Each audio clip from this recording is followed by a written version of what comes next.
बात आपको बता दें कि बिना भगवती की कृपा हम भगवान को प्राप्त नहीं कर सकते। जब तक भगवती की कृपा नहीं होगी भगवान नहीं आ सकते। माँ पार्वती को श्रद्धा स्वरूप कहा जाता है, और जब तक हिम और मैना को श्रद्धा नहीं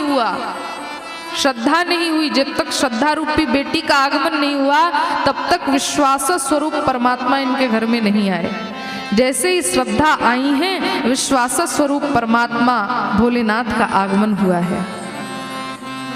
तो जब तक हमारे अंदर श्रद्धा नहीं होगी या भगवती की कृपा नहीं होगी, तब तक हम भगवान को प्राप्त नहीं कर सकते।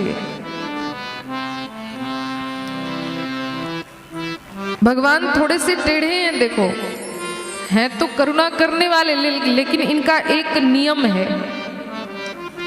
भगवान कहते हैं कि जो तू आवे एक पग मैं आऊं पग 60, जो तू होवे काठ सो तो मैं बनूं लोहे की लाठ। देखो माता और पिता में थोड़ा तो अंतर हो जाता है। पिता में थोड़ा सा नियम कानून जरूर रहता है, लेकिन माताओं में कोई नियम कानून नहीं होता। बेटा अगर कीचड़ में सन जाए ना, तो पिता एक बार सोचेगा छुएं या ना छुएं, लेकिन माँ, बेटा कैसा भी हो, माँ अपने हृदय से पुत्र को लगा लेती है। तो यहाँ पर भगवान के तो कुछ नियम कानून है। भगवान कहते हैं कि जो तू आवे एक पग, अगर तू मेरी तरफ एक पग आएगा तो मैं 60 कदम जाके तुझे ले लूंगा। जो तू आवे एक पग मैं आऊं पग 60, लेकिन जो तू होवे काठ सो तो मैं बनूं लोहे की लाठ। अगर भगवान के सामने आप काठ बनोगे तो आपसे भी ऊपर हैं।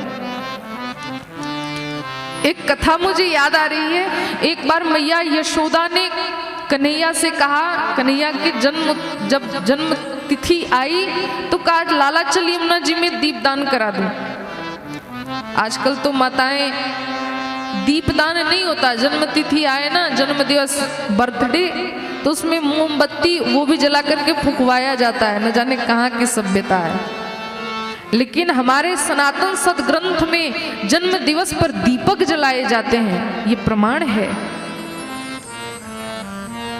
मैया यशोदा ने कहा चल लाला दीपदान करा। कन्हैया दीपदान करने यमुना जी में गए और खूब दीपक दान किया, यमुना जी में प्रवाहित किया। अब सारे दीपक बह रहे थे, लेकिन कन्हैया कुछ दीपकों को पकड़ करके किनारे लगा रहे थे। मैया ने कहा लाला ये तू क्या कर रहा है? कहा मैया जो दीपक मेरी ओर आ रहे हैं इन्हें मैं डूबने नहीं दे रहा, इन्हें पकड़ करके मैं किनारे पर लगा रहा हूँ।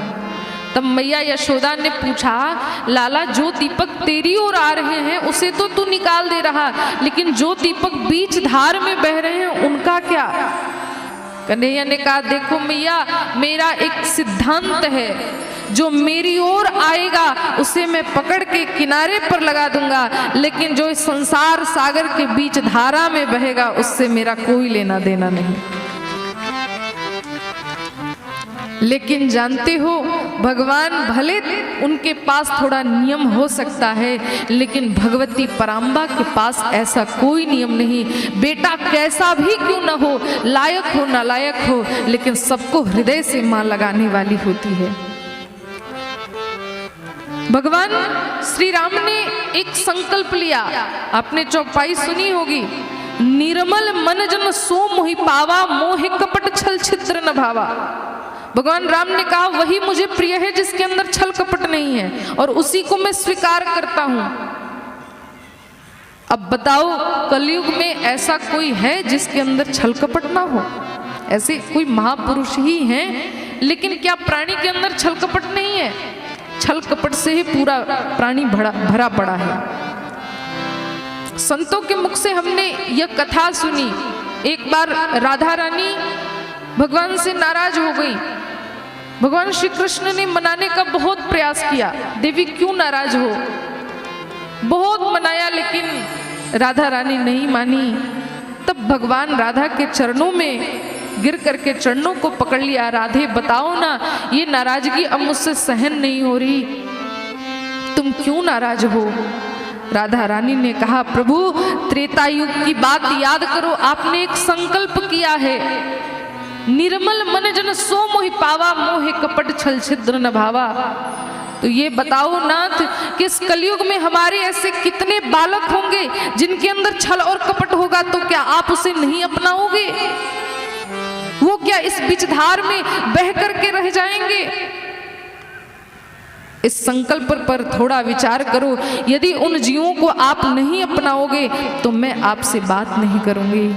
भगवान ने कहा, राधा वो संकल्प मैंने किया है, लेकिन जो एक बार भी तुम्हारा स्मरण करेगा, वो चाहे कितना छल उसके अंदर हो, कितना भी कपट उसके अंदर हो, उसे मैं स्वीकार कर लूंगा। बोलिए राधा रानी सरकार की।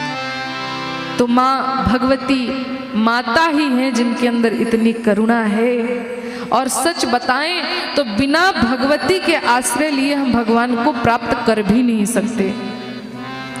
जब तक भगवती नहीं आएंगी हम शिव को प्राप्त नहीं कर सकते।